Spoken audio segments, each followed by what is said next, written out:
Hello, my dear student. Good morning. Myself, Dr. R.K. Jaiswal. आज मैं आप लोगों के लिए खासकर जो बच्चे क्लास 10 से 11th में गए हैं उनके लिए बहुत ही इंफॉर्मेटिव वीडियो है.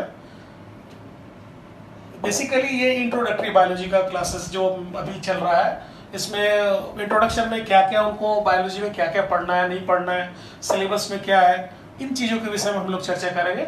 और खासकर वैसे स्टूडेंट जो क्लास 11 से 12th में गए हैं उनके लिए भी बहुत इंपॉर्टेंट है, क्योंकि मैंने इसमें 11th और 12th दोनों में क्या क्या टॉपिक पढ़ने हैं, कितने क्वेश्चंस नीट में पूछे जाते हैं, उनकी चर्चा मैंने इस वीडियो में की है. तो जो बच्चे क्लास 10 से 11th में आए हैं उनके बहुत सारे सपने होंगे. उन सपनों में डॉक्टर बनना सबसे पहला सपना होगा कि भाई मुझे डॉक्टर बनना है, इसलिए मैं बायो ले रहा हूँ. बहुत सारे बच्चे मन में बोल तो नहीं रहे होंगे लेकिन सोच रहे होंगे मेरा तो मैथ ही अच्छा नहीं है इसलिए मैं बायो लिया हूँ. तो बिल्कुल निराश होने की जरूरत नहीं है और ये आंसर उनका सही नहीं होना चाहिए. ये प्रूव करना है उन बच्चों को कि ऐसी बात नहीं है. बायो जिस जोश से मैं पढ़ रहा हूँ, जितना परफॉर्मेंस मैं बायो में अच्छा दूंगा उतना ही फिजिक्स और केमिस्ट्री में मैं अच्छा दूंगा परफॉर्मेंस. एक विषय भी यदि लाइफ में आप अच्छी तरह से एक पूरे कॉन्सेप्ट के साथ यदि पढ़ते हैं तो वो विषय आपके कैरियर को चेंज कर देता है, आपके कैरियर को डिसाइड करता है कि भाई हम कैरियर में साइंटिस्ट बनना है, डॉक्टर बनना है, इंजीनियर बनना है. और वो विषय यदि उस विषय पर आपकी पकड़ बहुत अच्छी है तो निश्चित रूप से उसी विषय के जैसे और दूसरे विषय में भी आप अपनी तैयारी को आगे बढ़ा सकते हैं. आपको एक रास्ता मिल जाएगा और मैं उम्मीद करता हूं कि बायो के क्लासेस में आप ऐसा महसूस करेंगे, मुझे ऐसा लगता है. और ये बहुत ही इंट्रोडक्टरी कहने के लिए है बट ये बहुत इंफॉर्मेटिव वीडियो है, तो सारे 10th पास स्टूडेंट के लिए बहुत ही इंपॉर्टेंट है, तो इसको देखना चाहिए. इसमें हम लोग दो तीन बातों की चर्चा करेंगे. एक तो चर्चा करेंगे कि 11th और 12th में सिलेबस में क्या क्या पढ़ना है, कौन कौन से यूनिट, कौन कौन से चैप्टर बहुत इंपॉर्टेंट है नीट के पॉइंट ऑफ व्यू से एंड क्लास 12 बोर्ड के एग्जाम के पॉइंट ऑफ व्यू से. तो अभी 11th वाले को तो बोर्ड एग्जाम देना नहीं होता है. दूसरा उनका बुक का सिलेक्शन, क्योंकि बहुत सारे बच्चे बहुत सबसे ज्यादा कंफ्यूज रहते हैं कि उनको कौन सा बुक पढ़ना है. सर कौन सा बुक, जो बच्चे टॉप करते हैं, सर आप कौन सा बुक पढ़ते थे, सर आप कितना देर पढ़ते थे. 20 बुक को आप एक एक बार जो पढ़ रहे हैं उससे ज्यादा अच्छा है कि एक बुक को 20 बार पढ़े. ये मंत्र याद रखें, एक बुक को 20 बार पढ़ना आपके लिए ज्यादा अच्छा होगा बशर्ते आप 20 नए नए किताबों को पढ़ें. इस बात को आप सबसे पहले ध्यान रख लें. तो फिर आपके पास सवाल होगा कि कौन सा वो बुक पढ़े. तो निश्चित रूप से वो एनसीईआरटी बुक है. मैं आपको दिखाता हूँ बुक. ये बुक की बात होती है तो सबसे पहले मैं बुक ही आपको दिखा देता हूँ कि बायो वाले स्टूडेंट को एक बायोलॉजी क्लास 11th की टेक्स्ट बुक है, एनसीईआरटी की बुक है. एक टेक्स्ट बुक तो ये हो गई 11th की. इसी तरह की एक बुक है 12 की, एक बुक 12 की है, 12 एनसीईआरटी बायोलॉजी. ठीक है. फिर इसी तरह से एक है, ये भी एनसीईआरटी की बुक है, biology exemplar problem class 11th. फिर इसी तरह की एक और बुक आती है एग्जाम्पलर प्रॉब्लम क्लास 12. यानी टोटल कितनी किताबें हो गई? 4. जो बायोलॉजी का टेक्स्ट बुक के विषय में हमने चर्चा किया वो टेक्स्ट बुक एनसीईआरटी की 11th और 12th है. ये एग्जाम्पलर प्रॉब्लम की, ये भी एनसीईआरटी की बुक है. ये आप देखिए, मैं आपको दिखा दूं. ये देखिए, ये एनसीईआरटी की बुक है, एग्जाम्पलर प्रॉब्लम. ये जो बुक है, इस बुक में हर एक चैप्टर में, in every chapter you will find ये मल्टीपल चॉइस क्वेश्चंस. हर एक चैप्टर के मल्टीपल चॉइस क्वेश्चंस है इस बुक में. Very short answer type questions है, शॉर्ट आंसर टाइप क्वेश्चंस है, और इसके बाद फिर ये लॉन्ग आंसर टाइप क्वेश्चंस है. ये लॉन्ग आंसर टाइप क्वेश्चंस है. ठीक है, ये लॉन्ग आंसर टाइप क्वेश्चंस. ये तो इस तरह से 4 अलग अलग तरह के क्वेश्चन, सिर्फ ये क्वेश्चंस प्रॉब्लम बुक है ये. तो एक तो ये हो गया. उसके अलावा जो टेक्स्ट बुक मैंने बताया, टेक्स्ट बुक में एक्सरसाइज दिए हुए हैं. तो इतने सारे क्वेश्चंस को आप सॉल्व कर रहे हैं उनका टेक्स्ट पढ़ने के बाद, it is more than enough. इसके अलावा आपको जरूरत नहीं है. और जो भी क्लासेस होते हैं, जो आपके टीचर्स पढ़ाते हैं क्लास में, मैं आपको बता ही रहा हूं, तो ये आप फिर देखते हैं तो आप काफी है. इसके अलावा और कुछ करने की जरूरत नहीं है. तो इंट्रोडक्टरी क्लास में सबसे पहले मैंने एक किताब की बात की. कौन सी किताब पढ़ना है?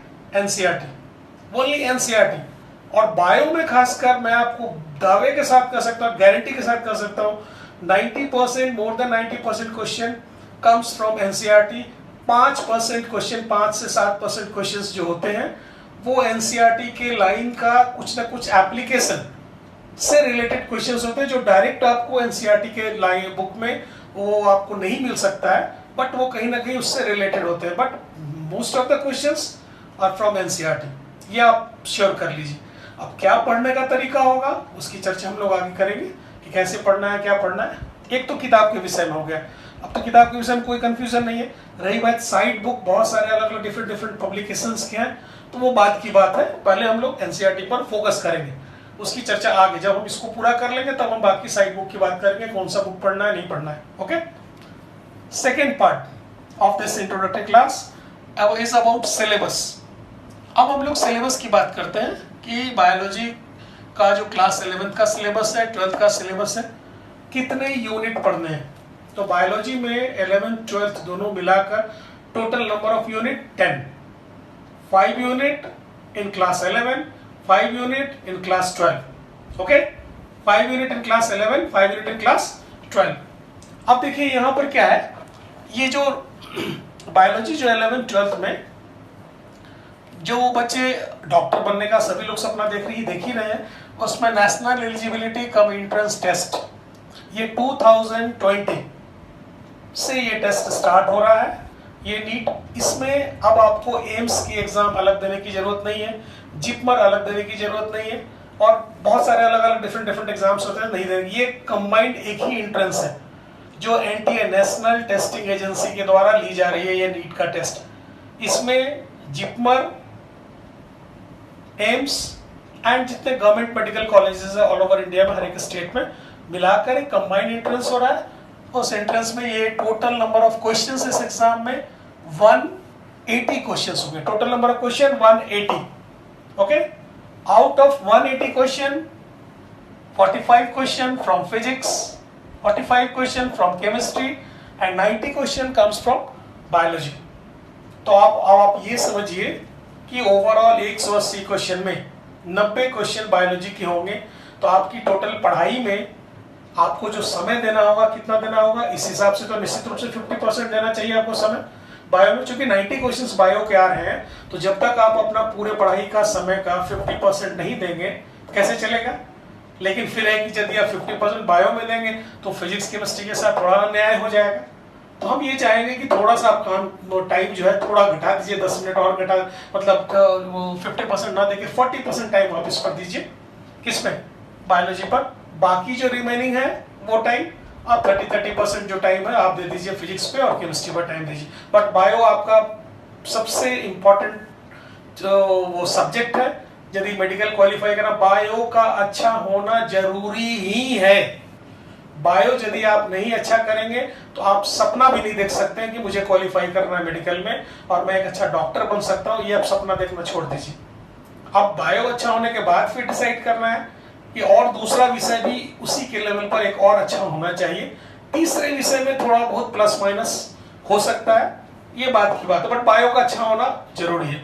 ओके, अब हम लोग आते हैं कि बायो में जो भी पढ़ना है, जो भी टॉपिक पढ़ना है, चैप्टर्स पढ़ने हैं, उनको हम लोग टोटल 10 यूनिट पर डिवाइड किए, 5 यूनिट 11, 5 यूनिट 12। तो हम लोग देखते हैं जैसे यूनिट ये 11th का हमने सिलेबस बताया है। Unit 1 diversity in living world, unit 2 structural organisation in plants and animal, unit 3 cell structure and function, unit 4 plant physiology, unit 5 human physiology. ये 11th का सिलेबस है। Class 12 unit 6 reproduction, unit 7 genetics and evolution, unit 8 biology in human welfare, unit 9 biotechnology, unit 10 ecology. 10 units total, ठीक है। और सभी unit में उसके right side में, यूनिट के राइट साइड में मैंने टोटल नंबर ऑफ क्वेश्चंस लिखे हैं जो नीट में पूछे जाते हैं। यदि इतना यूनिट आप पढ़ लेते हैं तो 10 से 12 क्वेश्चन, जैसे है दिया हुआ नंबर ऑफ क्वेश्चंस, इतना से इतना क्वेश्चंस आप नीट में इस यूनिट से पूछे जाएंगे। आपकी तैयारी इतने क्वेश्चंस के लिए होगी यदि आप बहुत माइक्रो लेवल पर पढ़ाई कर रहे हैं, माइन्यूट लेवल पर पढ़ाई कर रहे हैं। तो देखिए यहां पर मैं आपको वन बाय वन आपको थोड़ा बता देता हूं। Diversity in living world, diversity का मतलब होता है विविधता।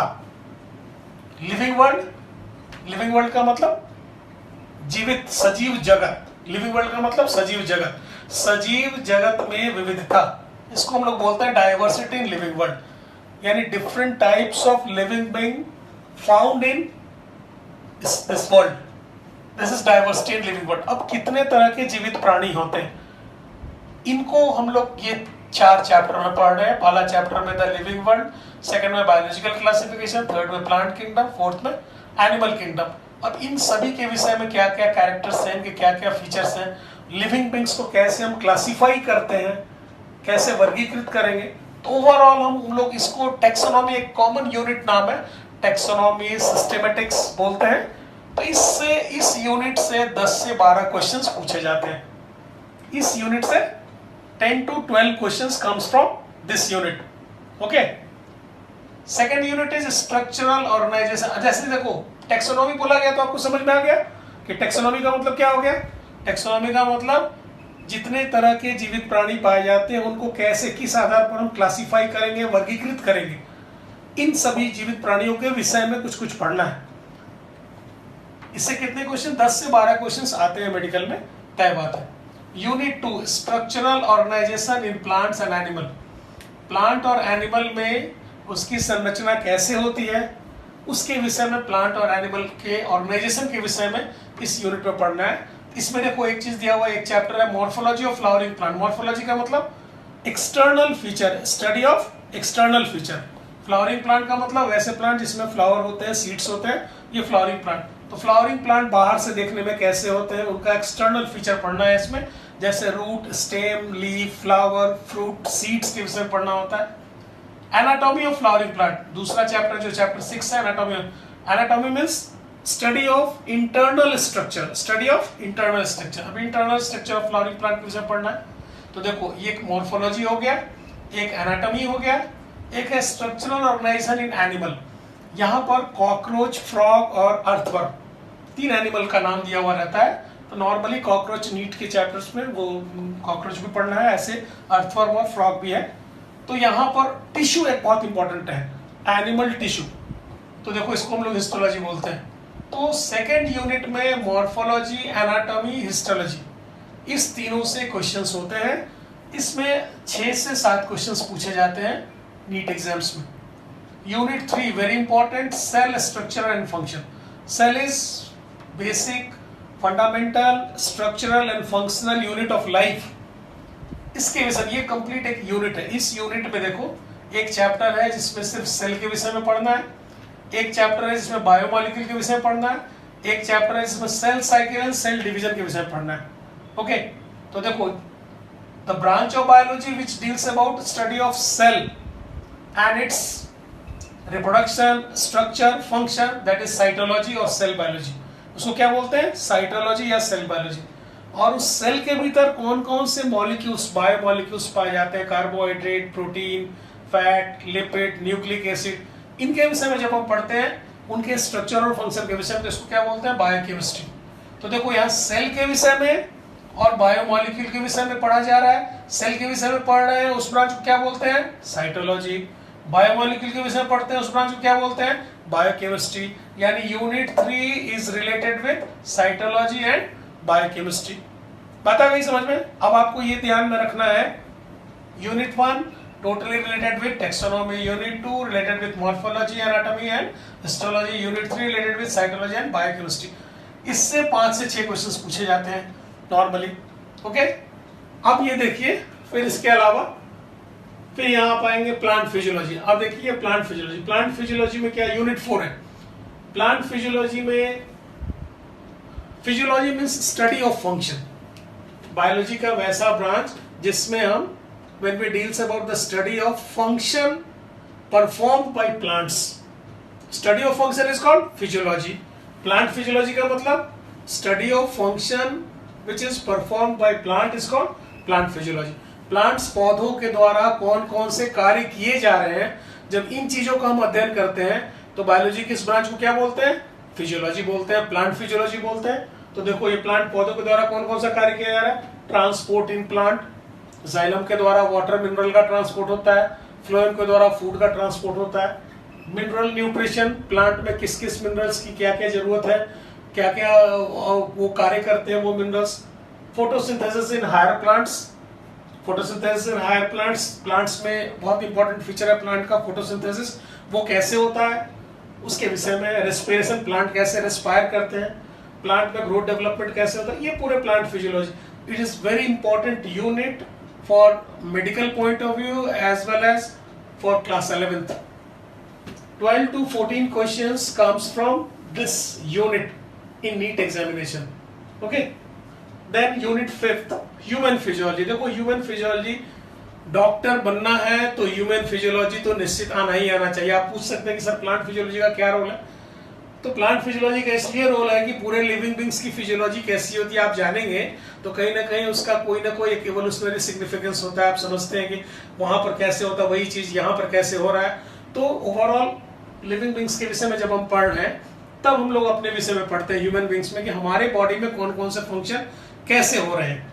तो हम लोगों में देखो डाइजेशन का काम होता है, digestive system, breathing and exchange of gases, respiratory system, body fluid and circulation, circulatory system, excretory product and there elimination, excretory system, locomotion and movement, skeleton and muscular system, neural control and coordination, nervous system, chemical control and integration, endocrine system. इतने सारे 7 chapters from unit comes in unit 5. तो यहाँ पर ये unit बहुत ही important है. Doctor बनना है तो निश्चित रूप से मैं आपको बता दूं कि आपको डॉक्टर बनने के लिए, डॉक्टर जिस समय आप बनेंगे तो निश्चित रूप से प्लांट फिजियोलॉजी तो नहीं पढ़ने जाएंगे वहां पर. वहां किस चीज की आवश्यकता होगी? ये ह्यूमन फिजियोलॉजी की आवश्यकता होगी. और किस चीज की आवश्यकता होगी? साइटोलॉजी, सेल की आवश्यकता होगी, सेल चूंकि हमारे बॉडी में भी है. और किस चीज की आवश्यकता होगी? बायोकेमिस्ट्री की, चूंकि हमारे बॉडी में carbohydrate, protein, DNA, RNA, minerals, ये फैट, ये सारे चीज पाए जा रहे हैं. इसकी जरूरत. और क्या जरूरत होगी? हिस्टोलॉजी, टिश्यू, कितने तरह के एनिमल टिश्यू है, epithelial tissue, connective tissue, muscular tissue, skeletal tissue, ये सारे टिश्यूज की जरूरत होगी यहाँ पर. तो ये हम लोग पढ़ेंगे यहाँ पर. तो इतने. और एनिमल किंगडम, एनिमल को कितने ग्रुप में डिवाइड किया गया. तो डॉक्टर बनने के लिए एटलीस्ट इतने चीजों की जरूरत है. लेकिन एंट्रेंस क्वालिफाई करने के लिए इन सारे यूनिट का जो इंपॉर्टेंस है ऑलमोस्ट बराबर है, जिसमें इस यूनिट का unit 5 is very important. 15 to 18 question comes from this unit. Okay, that is all about class syllabus of class 11th. Class 12th में नीट पॉइंट ऑफ व्यू से मैं आपको बता रहा हूँ. अभी जो बच्चे 10th से 11th में जाने वाले हैं उनके लिए ये जरूरी नहीं है, बट मैं ओवरऑल नीट के एग्जाम्स में जो 90 क्वेश्चंस आने हैं उसके विषय में आपको बता दे रहा हूँ कि बायोलॉजी ये जो 12th में है 5 यूनिट पढ़ना है इसमें. जैसे ये 5वें यूनिट के बाद यूनिट 6 हो गया, 7th, 8th, 9th, 10th. Unit 6 में रिप्रोडक्शन, ये भी ह्यूमन फिजियोलॉजी का ही पार्ट है, लेकिन 11th में ये नहीं पढ़ना है, इसको पढ़ना है कहाँ? 12 में. तो ये रिप्रोडक्शन में, प्लांट रिप्रोडक्शन में पढ़ना है, एनिमल रिप्रोडक्शन में पढ़ना है, इसलिए कॉमन रिप्रोडक्शन लिखा हुआ है यहाँ पर. 4 से 5 क्वेश्चंस नीट में आते हैं. जेनेटिक्स एंड इवोल्यूशन, 4 से 5 क्वेश्चंस आते हैं. 2 क्वेश्चंस इवोल्यूशंस में आते हैं, 2-3 क्वेश्चंस जेनेटिक्स से आते हैं. बायोलॉजी इन ह्यूमन वेलफेयर 7 से 8 क्वेश्चंस होते हैं नीट में. Out of 90 questions 7 to 8 questions comes in from biology in human welfare. Biotechnology 2 से 3 क्वेश्चंस आते हैं, but it is very important chapter. Ecology 15 से 16. आने वाले दिनों में पर्यावरण का बहुत ही इंपॉर्टेंस है. पर्यावरण जो है day by day awareness related with environment is very important. And in ecology इन चीजों के विषय में हम लोगों को पढ़ना है. तो यहाँ 15 से 16 क्वेश्चंस टोटल पूछे जाते हैं. ओके, तो ये हो गया आपको ये इकोलॉजी के विषय में. और देखिए ओवरऑल नीट में 11th क्लास 11th में 45 to 50 question comes from 11th and 40 to 45 question comes from class 12th. NEET में ये क्वेश्चंस का, तो आप कभी भी ना सोचें कि 11th जो है हंसते खेलते भी 10th पास करके आए, मम्मी पापा कुछ बोलने वाले नहीं है, इसलिए खूब आराम से खेलो कूदो, कोई दिक्कत नहीं है, कोई देखने वाला नहीं है. और 11th में हंसते खेलते आपका 40 से 45 से 50 क्वेश्चन आपका गायब हो जाएगा और पता नहीं चलेगा. और 12th में आपकी बोर्ड की पड़ी रहती है कि बोर्ड में जल्दी मुझे अच्छा मार्क्स लाना है, तो आप उतना ही पढ़ते हैं किसी तरह से बोर्ड में हम अच्छा कर ले, पास कर जाए, ये हो जाए, फिर आपका बोर्ड भी के लिए मेडिकल की तैयारी नहीं हो पाती है और 11th भी आपको छूट जाता है। इसको बहुत विशेष रूप से राइट फ्रॉम बिगनिंग आपको 11th के शुरू से ही आपको ध्यान देना है। और एक बात मैं आपको और बता दूं कि 11th का जो सिलेबस है ना, 11th का सिलेबस में यूनिट 3 साइटोलॉजी एंड बायोकेमिस्ट्री, देखो साइटोलॉजी और बायोकेमिस्ट्री, ठीक है, ये 11th का दो यूनिट मतलब चैप्टर हो गया। और 12th का जेनेटिक्स एंड बायोटेक्नोलॉजी, ये genetics and biotechnology, genetics and biotechnology unit 7 and unit 9, इन चारों यूनिट को मिला देते हैं ना, इन चारों को मिलाकर मॉलिक्यूलर बायोलॉजी बोलते हैं। क्या बोलते हैं? Molecular biology. तो रियल में बायोलॉजी यही है, मॉलिक्यूलर बायोलॉजी। बायो के स्टूडेंट का ये मॉलिक्यूलर बायोलॉजी स्ट्रॉन्ग होना बहुत जरूरी है। मॉलिक्यूल्स के लेवल पर कार्बोहाइड्रेट के मॉलिक्यूल, डीएनए के मॉलिक्यूल, आरएनए के मॉलिक्यूल कैसे काम कर रहे हैं, क्या उनका केमिकल फॉर्मूला है, क्या स्ट्रक्चरल फॉर्मूला है, क्या फिजियोलॉजी है उसकी, ये जानना बहुत जरूरी है। इनको आप जान रहे हैं यानी मॉलिक्यूलर बायोलॉजी। इससे 12 से 13 क्वेश्चंस पूछे जाते हैं कुल मिलाकर, लेकिन ये बहुत ही इंपॉर्टेंट है। डॉक्टर बनने के लिए ये सबसे ज्यादा जरूरी है। जिनका ये सेक्शन बहुत अच्छा है वो बहुत अच्छे डॉक्टर बन सकते हैं। तो मैं उम्मीद करता हूँ कि बहुत इंफॉर्मेटिव वीडियो होगा और आप जरूर इसको आप देखें। और फिर अगले नेक्स्ट वीडियो में हम लोग इंट्रोडक्टरी क्लासेस के विषय में चर्चा करेंगे कि बेसिक कॉन्सेप्ट ऑफ बायोलॉजी। जो बच्चे 10th से 11th में जा रहे हैं ना, तो निश्चित रूप से वो अभी बहुत सारा चीज पढ़े होंगे, लेकिन हो सकता है छोटी सी बात मैं पूछूं तो आप ना बता सके। तो कुछ 10-15 टॉपिक है बेसिक कॉन्सेप्ट के, वो जानना उनके लिए बहुत जरूरी है। तो ये पहला क्लास है, पहला ये वीडियो है क्लास 11th के लिए। दूसरे वीडियो में we are going to talk about basic concept of biology. There are some 15 topics, 10 to 15 topics we have discuss, और फिर तब हम लोग इसके विषय में चर्चा करेंगे। Okay, thank you, bye.